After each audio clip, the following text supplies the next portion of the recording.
Hello guys, welcome to my YouTube channel. इस video में हम इलेक्ट्रॉनिक स्ट्रक्चर ऑफ एटम पढ़ेंगे, जिसके अंडर हमारे 3 टॉपिक्स आते हैं: शेल, सबशेल और ऑर्बिटल। लेकिन इस वीडियो में हम सिर्फ शेल और सबशेल का इंट्रो देंगे। नेक्स्ट वीडियो में हम ऑर्बिटल के बारे में पढ़ेंगे। अब पहला क्वेश्चन जो आता है वो है कि इलेक्ट्रॉनिक स्ट्रक्चर ऑफ एटम हम पढ़ेंगे क्यों। इलेक्ट्रॉनिक स्ट्रक्चर जो है एटम का, वो हम इसलिए पढ़ते हैं ताकि हमें उस एटम की केमिकल प्रॉपर्टीज़ पता लग जाएं, उसकी इलेक्ट्रिकल प्रॉपर्टीज़ और ऑप्टिकल प्रॉपर्टीज़ के बारे में पता चल जाए कि वो केमिकली कैसे हैं, इलेक्ट्रिकल प्रॉपर्टीज़ कैसी हैं उसकी, और ऑप्टिकल प्रॉपर्टीज़ क्या हैं। तो हम उसका अब इलेक्ट्रॉनिक स्ट्रक्चर ऑफ एटम का पहला टॉपिक स्टार्ट करते हैं, जो कि है शेल। किसी भी इलेक्ट्रॉन के शेल को हम ऑर्बिट भी कहते हैं। जैसे हमारा अर्थ सन के अराउंड रिवॉल्व हो रहा है एक पर्टिकुलर ऑर्बिट में, वैसे ही इलेक्ट्रॉन्स जो हैं वो न्यूक्लियस के अराउंड रिवॉल्व करते हैं एक ऑर्बिट में, उसे हम शेल कहते हैं। अगर हम इसे डिफाइन करें तो वो है: it is a well defined circular path in which electron revolves around the nucleus. अब इसकी एक और प्रॉपर्टी है कि जो इलेक्ट्रॉन्स होते हैं जिनकी n की वैल्यू सेम होती है, जहाँ पे n क्या है, प्रिंसिपल क्वांटम नंबर। अब n की वैल्यूज 1 2 3 4 कुछ भी हो सकती है। जिन इलेक्ट्रॉन्स की n की वैल्यू सेम होगी वो एक पर्टिकुलर शेल में जाएंगे। फॉर एग्जाम्पल, अगर कुछ इलेक्ट्रॉन्स हैं जिनकी n की वैल्यू 1 के इक्वल है तो वो एक ऑर्बिट में आएंगे। जिन इलेक्ट्रॉन्स की वैल्यू n की वैल्यू 2 है वो दूसरे ऑर्बिट में जाएंगे। मतलब जिन इलेक्ट्रॉन्स की सेम वैल्यू होगी n के लिए, वो एक पर्टिकुलर ग्रुप बना लेंगे और एक उस पर्टिकुलर ग्रुप में रहेंगे, और उस मतलब एक ऑर्बिट में रहेंगे। वो एक पर्टिकुलर ऑर्बिट में रहेंगे जिन सभी इलेक्ट्रॉन्स की वैल्यू n की सेम होगी। अब हमारे पास जो शेल्स होते हैं वो के शेल है, L shell, M shell etcetera. और इन शेल्स में हमें इलेक्ट्रॉन्स कितने प्रेजेंट होंगे उसका फॉर्मूला है 2n²। अब जो के शेल है उसकी वैल्यू, उसके लिए n की वैल्यू जो है वो 1 के इक्वल होती है। ठीक है, तो अगर हमें ये देखना है कि के में कितने नंबर ऑफ इलेक्ट्रॉन्स होंगे, तो वो क्या होगा, 2 × 1² which is equal to 2। Similarly अगर हम एल शेल लेते हैं, एल शेल के लिए एन की वैल्यू होती है 2। तो अगर हमें ये देखना है कि एल के लिए कितने नंबर ऑफ इलेक्ट्रॉन्स होंगे, तो वो क्या होगा, 2 × 2² which will be equal to 8। तो उसी हिसाब से हमारे पास एल में 8 इलेक्ट्रॉन्स होंगे। सिमिलरली अगर हमें एम शेल में ये देखना है कि कितने नंबर ऑफ इलेक्ट्रॉन्स प्रेजेंट हैं, वो हम 2n² फॉर्मूला के हिसाब से देख लेंगे। अब हम नेक्स्ट टॉपिक पे आते हैं, जो कि है सब शेल। सब शेल क्या होता है? किसी भी इलेक्ट्रॉन के लिए अगर कहें हम, सब शेल, जो शेल्स होते हैं वो फर्दर डिवाइडेड होते हैं सब शेल्स में, और इन्हें हम सब एनर्जी लेवल भी कहते हैं। ठीक है, सब शेल एक्चुअल होता क्या है, ये एक सब डिवीजन होती है इलेक्ट्रॉनिक शेल की। ठीक है, शेल्स को हम फर्दर डिवाइड कर देते हैं सब शेल में। अब सब शेल हमें कैसे मिलते हैं, कैसे पता चलेगा कि कौन सा इलेक्ट्रॉन किस सब शेल में होगा? तो हमें ये ऐसे पता चलता है कि इलेक्ट्रॉन्स जो होते हैं जिनकी n की वैल्यू सेम हो, सेम वैल्यू ऑफ n हो, ठीक है, n की वैल्यू हमारी सेम होनी चाहिए, और उनकी l की वैल्यू के हिसाब से हम उन्हें ग्रुप करते हैं। सब शेल्स को। फॉर एग्जांपल, अगर किसी इलेक्ट्रॉन की L की वैल्यू 0 है और N की वैल्यू 1 है, तो वो किस शेल में जाएगा? S शेल में, ठीक है। और वैसे ही अगर किसी इलेक्ट्रॉन के लिए L की वैल्यू 1 हो और N की वैल्यू 1 हो, ठीक है, तो वो प्रिंसिपल शेल में जाएगा जो कि P शेल है, ठीक है। Electrons with same value of N are divided into subshell according to value of L। अब L की वैल्यू के हिसाब से हम इलेक्ट्रॉन्स को डिवाइड करते हैं। अगर N की वैल्यू 1 है तो उसमें L की वैल्यू पे डिपेंड करते हुए हम उस शेल को फर्दर डिवाइड करेंगे सब शेल में। अगर N की वैल्यू हम फिक्स करते हैं इक्वल टू 1 रखते हैं और L की वैल्यू अगर 0 लेते हैं तो वो S सब शेल में जाएगा जो कि स्फेरिकल होता है।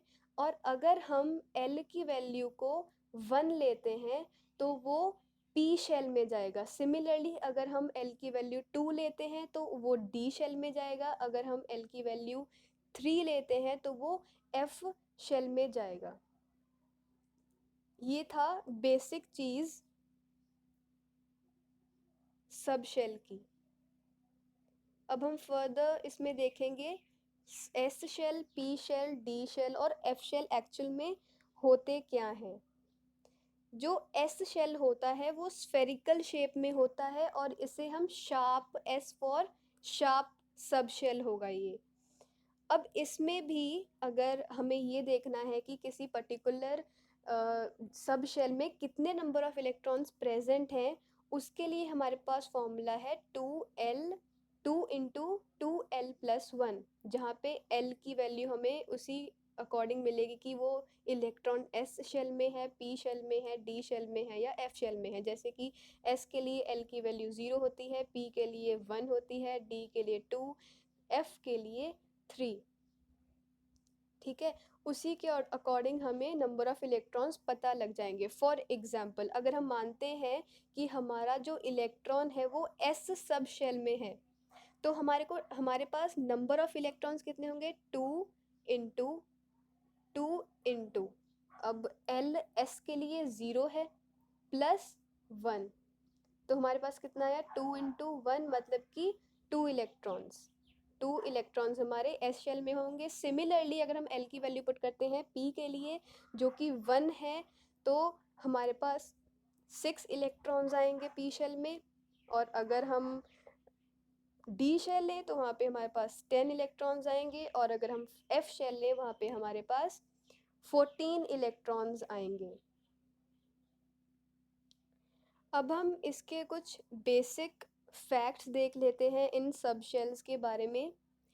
अगर हमारे पास कोई गिवन वैल्यू n है, कोई principal quantum number n given है, उसके लिए अगर हमें ये देखना है कि कितने नंबर ऑफ सब शेल्स हैं, वो n ही होगा। फॉर एग्जांपल, अगर हम n इक्वल टू 1 लेते हैं, अगर हमने n इक्वल टू 1 लिया तो उसके लिए सब शेल भी हमारे इक्वल टू 1 होंगे। और n इक्वल टू 1 के लिए सब शेल कौन सा होता है? k। वैसे ही अगर हम n इक्वल टू 2 लेते हैं तो हमारे पास कितने नंबर ऑफ सब शेल होंगे? 2, और वो कॉरेस्पॉन्ड करेगा L सब शेल के।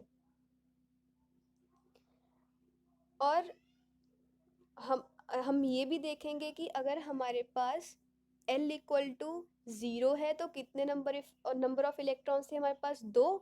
तो उसे हम डिनोट कैसे करेंगे? 1s2। यहाँ पे 1 क्या है?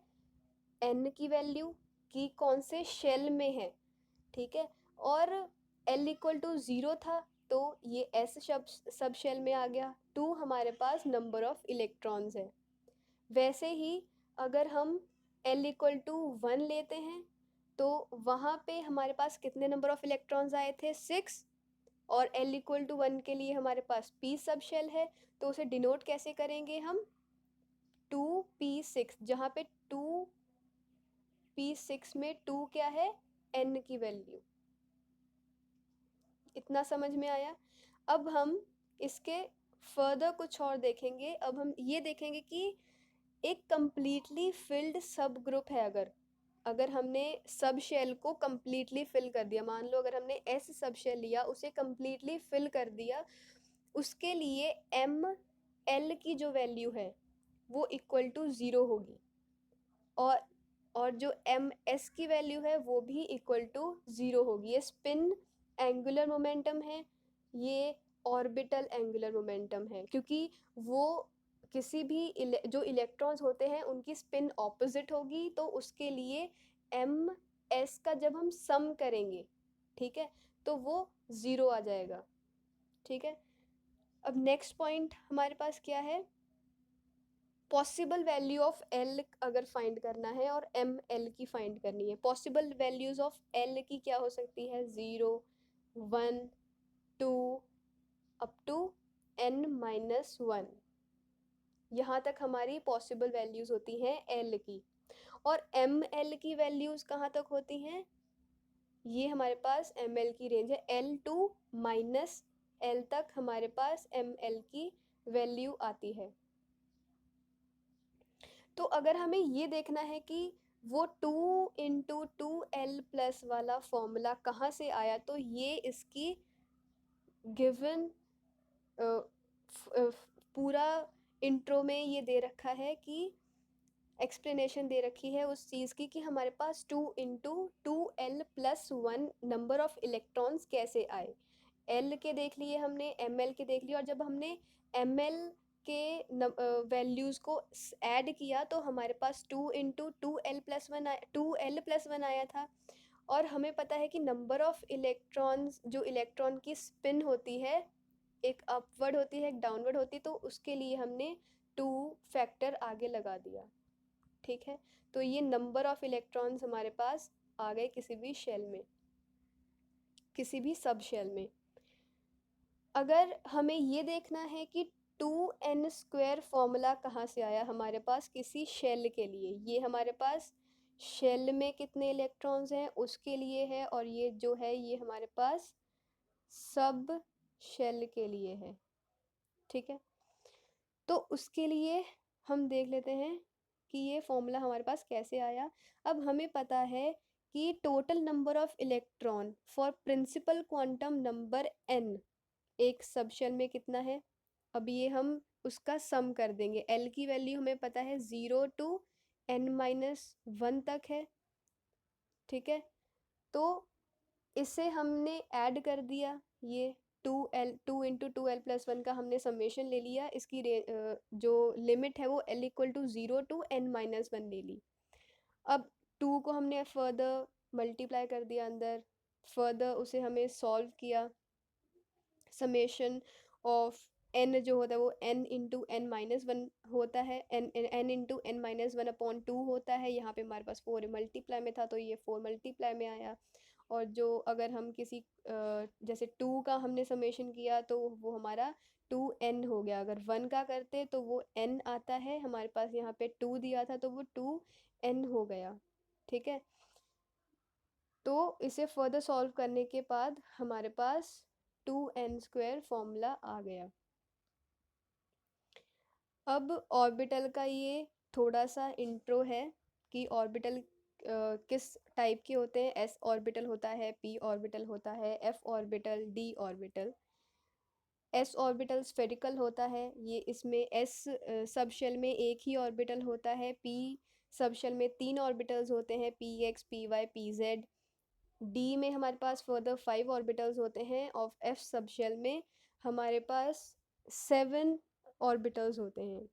तो गाइज़ यहीं पे हम अपनी वीडियो स्टॉप करेंगे, अगली वीडियो में हम ऑर्बिटल का फर्दर एक्सप्लेनेशन देखेंगे।